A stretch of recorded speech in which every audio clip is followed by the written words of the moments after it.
हर साल टेक्नोलॉजी ऊंची छलांगे भर रही हैं और उसे हथियारों और रक्षा प्रणाली में शामिल भी किया जा रहा है। गाइडेड मिसाइल से लेकर रासायनिक हथियारों तक नई आर्म सिस्टम से आकाश, भूमि और समुद्र के युद्ध में क्रांतिकारी बदलाव आए हैं। सिर्फ इतना ही नहीं, इलेक्ट्रॉनिक संचार एवं सेंसरों जैसे वैज्ञानिक उपकरण भी युद्ध के अंग बन चुके हैं। नए नए हथियारों का विकास हो रहा है, नए नए युद्ध लड़ने के तरीके सामने आ रहे हैं। पहले और अब के युद्ध का स्वरूप बदल चुका है।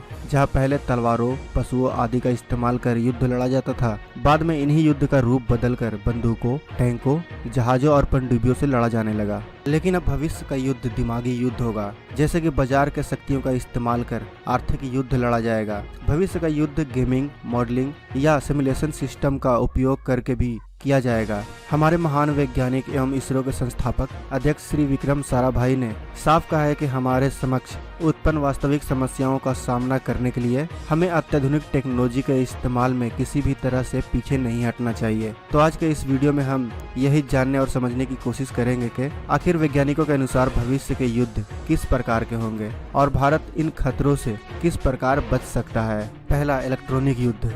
कंप्यूटरों व इंटीग्रेटेड सर्किटों के जरिए मैदानी रडारों की विश्वसनीयता व अचूकता को बढ़ाना संभव हुआ है। ICBM यानी इंटरकॉन्टिनेंटल बैलिस्टिक मिसाइल से उत्पन्न खतरों के कारण वृहद श्रेणीबद्ध इलेक्ट्रॉनिक स्कैन रडारों के विकास में तेजी आई है। यह रडार लक्ष्य पर ध्यान रखने और उसे पकड़ने के लिए विभिन्न तरीकों के प्रकाश संकेत देता है। अग्रिम हवाई निगरानी प्रणाली यानी एयरबोर्न सर्वेलाइंस सिस्टम के क्षेत्र में कुछ प्रगति हुई है। लेकिन अगर भारत को भविष्य के इलेक्ट्रॉनिक युद्ध से बचना है तो भारत को परिचालित लक्ष्य संकेतों, millimetric radar, strategic missile radar direction, infrared system, terminal guided हथियार, इनर्शियल गाइडेड सिस्टम आदि क्षेत्रों में महारत हासिल करनी होगी।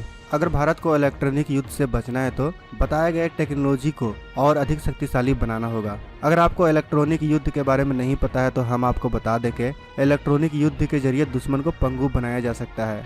इलेक्ट्रॉनिक युद्ध में कोई देश दुश्मन देश के संचार यंत्र पर मैग्नेटिक तरंग द्वारा हमला करता है, जिससे उस देश का संचार यंत्र काम करना बंद कर देता है। संचार यंत्र बंद होने के कारण सैनिक किसी को भी संपर्क नहीं कर सकता है। अब जब सैनिक किसी से संपर्क स्थापित नहीं कर सकता तो ऐसे में सैनिक को ऑर्डर मिलना बंद हो जाता है और वह चाह कर भी कुछ नहीं कर सकता। सिर्फ इतना ही नहीं, इलेक्ट्रॉनिक युद्ध के जरिए किसी भी देश के अर्थव्यवस्था को भी तबाह किया जा सकता है। एक मीडिया रिपोर्ट के अनुसार चीन ने एक नए प्रकार के इलेक्ट्रॉनिक युद्ध विमान का निर्माण किया है। यह विमान दक्षिण और पूर्वी चीन समुद्र जैसे बड़े युद्ध क्षेत्रों को कवर करेगा और आधुनिक युद्ध में नौसेना की क्षमताओं को बढ़ा सकेगा। इस विमान को 10 साल के लिए विकसित किया गया है। इसके विंग्स के नीचे इलेक्ट्रॉनिक काउंटर मेसर्स पॉड लगा हुआ है, जिससे हमला कर किसी भी इलेक्ट्रॉनिक यंत्र को नष्ट किया जा सकता है।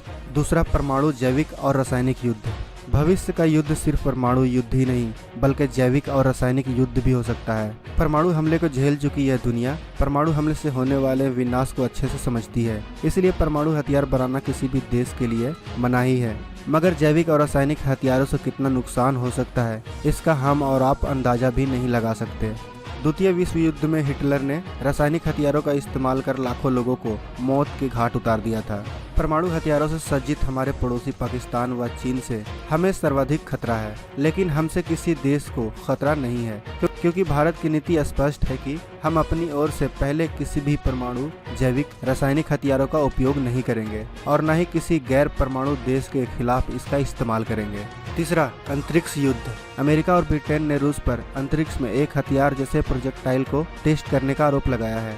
अमेरिकी स्टेट डिपार्टमेंट ने इसे इन ऑर्बिट एंटी सैटेलाइट हथियार बताते हुए चिंताजनक बताया है। इससे पहले रूस के रक्षा मंत्रालय ने कहा था कि रूस अंतरिक्ष में उपकरण की जांच के लिए नई तकनीक का इस्तेमाल कर रहा है। अब रूस ने अमेरिका और ब्रिटेन पर सच को तोड़ मड़ोड़ कर पेश करने का आरोप लगाया है और कहा है कि यह कोई हथियार नहीं है। अमेरिका पहले भी अंतरिक्ष में रूस के सैटेलाइट की गतिविधियों को लेकर सवाल उठा चुका है। हालांकि यह पहली बार है कि जब ब्रिटेन ने ऐसे आरोप लगाए हैं। अमेरिका के assistant secretary of international security and non proliferation Christopher Ford ने कहा कि इस तरह के एक्शन अंतरिक्ष में शांतिपूर्ण इस्तेमाल के लिए खतरा है और अंतरिक्ष में कचरा पैदा होने की संभावना को बढ़ाता है, जो कि सैटेलाइट और स्पेस सिस्टम के लिए बहुत बड़ा खतरा है। हम आपको बता दें कि अब तक दुनिया के सिर्फ 4 देश रूस, अमेरिका, चीन और भारत ने ही अब तक एंटी सैटेलाइट मिसाइल तकनीक क्षमता का प्रदर्शन किया है। भारत ने पिछले साल 27 मार्च 2019 को अपने एक सैटेलाइट को मारकर अपनी क्षमता का प्रदर्शन किया था। पिछले साल भारत ने अंतरिक्ष में 300 किलोमीटर दूर लो अर्थ ऑर्बिट में सैटेलाइट को मार गिराया। यह एक पूर्व निर्धारित लक्ष्य था और 3 मिनट के अंदर इस मिशन को पूरा कर लिया गया था। भारत ने तुलनात्मक रूप से कम ऊंचाई पर उपग्रह को निशाने पर लिया था। यह ऊंचाई 300 किलोमीटर थी, जबकि 2007 में चीन ने 800 किलोमीटर से ज्यादा ऊंचाई पर अपने एक उपग्रह को नष्ट किया था। 300 किलोमीटर की ऊंचाई इंटरनेशनल स्पेस स्टेशन से काफी नीचे है। हालांकि नासा के प्रमुख का कहना था कि नष्ट किए गए भारतीय उपग्रह के 24 टुकड़े इंटरनेशनल स्पेस स्टेशन के ऊपर चले गए हैं और इस तरह की गतिविधियां भविष्य के अंतरिक्ष यात्रियों के लिए काफी खतरा साबित हो सकती हैं। चौथा, साइबर युद्ध। साइबर युद्ध एक ऐसा युद्ध होता है जो इंटरनेट और कंप्यूटरों के माध्यम से लड़ा जाता है। अनेक देश लगातार साइबर युद्ध का अभ्यास कर रहे हैं ताकि वह किसी भी संभावित साइबर हमले के लिए तैयार रहें। तकनीक पर लगातार बढ़ती जा रही निर्भरता के कारण कई देशों को साइबर हमले की चिंता अधिक सताने लगी है। इसी कारण से साइबर युद्ध अंतर्राष्ट्रीय सुरक्षा के लिए एक बड़ा खतरा बनता जा रहा है। साइबर युद्ध में कई तकनीकी तरीकों से हमला किया जाता है, जैसे कंप्यूटर से जासूसी आदि।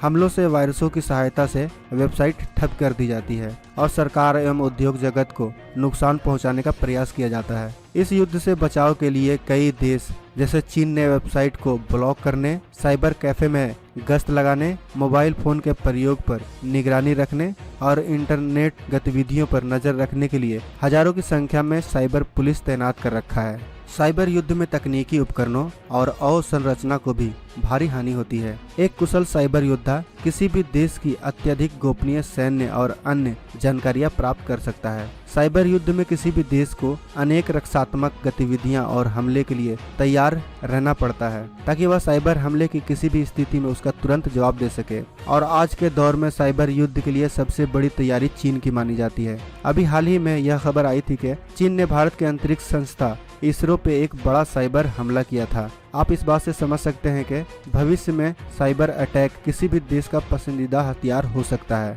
आशा है दोस्तों आपको यह वीडियो काफी पसंद आई होगी। इनमें से आपको कौन सा युद्ध सबसे खतरनाक युद्ध लगा, कमेंट बॉक्स में अवश्य बताएं। साथ ही इस वीडियो को लाइक और अपने दोस्तों के साथ शेयर करना बिल्कुल भी ना भूलें। दोस्तों अगर आपको ये वीडियो पसंद आए तो वीडियो को लाइक करें, सब्सक्राइब करें और इस घंटे को बजाय ऑल प्रेस करें हमारी वीडियो सबसे पहले देखने के लिए।